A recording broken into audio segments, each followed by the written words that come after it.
What's going on, gamers? Today we are going to go over how to install and use Alex's mobs.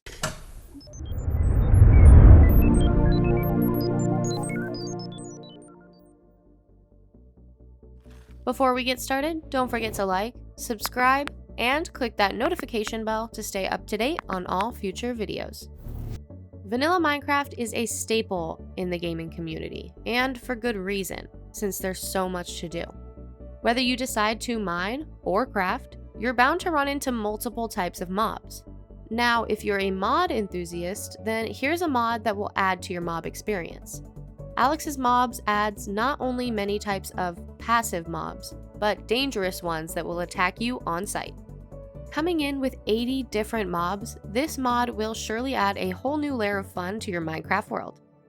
Let's go over how to install and get started with this mod. Visit the Alex's Mobs CurseForge page and then press Files at the top to view all of the downloads. Scroll down and find the version that you are going to use on your server, and then press the download button to the right-hand side. Save that new jar file into a safe location like a separate folder because we're going to need it again in just a few minutes. After you do that, you're going to want to do the exact same thing to the matching version of Citadel. Head to your Apex panel page, stop the server, and then scroll down to the game file section. Make sure the server is running the matching version of Forge to the mods that you just downloaded, and then after that you can click on FTP file access on the left-hand side and log in. Here you can find or create the mods folder and then enter it and press upload in the top left.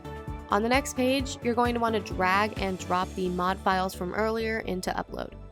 Once they're 100% done, you can click on your server name at the top of the page to go back to the main panel where you can restart the server. Next, make sure you have Forge downloaded on your computer. We have a guide on how to do this that will be linked down below. Once that's done, you can open your Minecraft launcher and head to the Installations tab at the top, and then hover over your Forge installation and press the Open Folder button on the far right. In the new window, find the mods folder and paste both of the mods files from earlier into here. And after this, you can head right back into the launcher and press play. When you first spawn in, you're going to see the animal dictionary in your inventory. This is where you will find all of the available mobs added in the mod, along with some information about each of them. As you can see through this dictionary, there are a ton of animals in this mod, ranging from normal to mythical.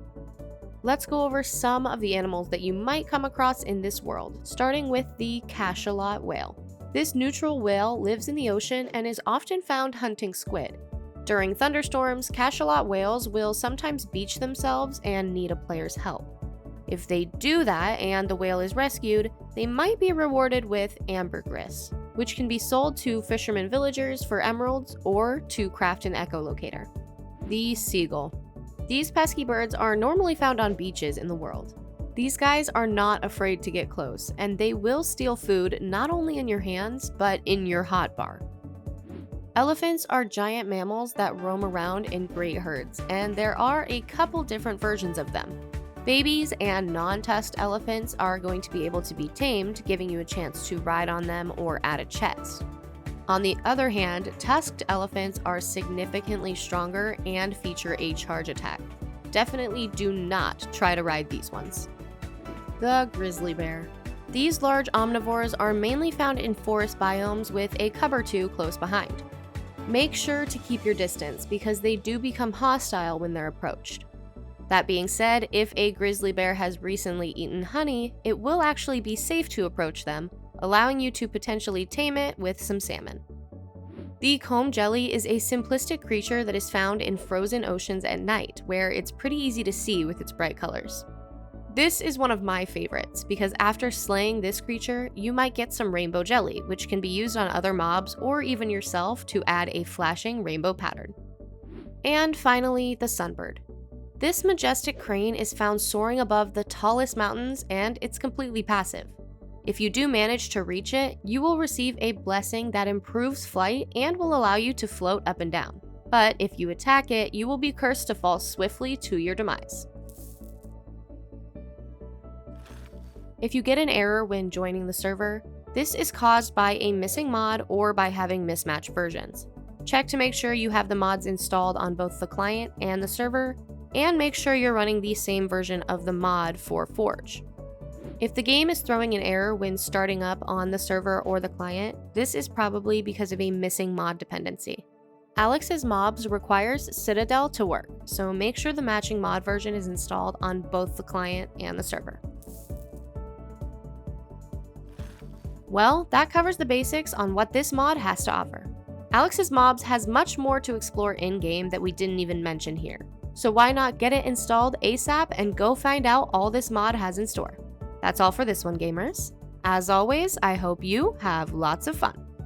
Thanks for watching. If you want to see more great content like this, then subscribe or click these videos. Until next time, gamers.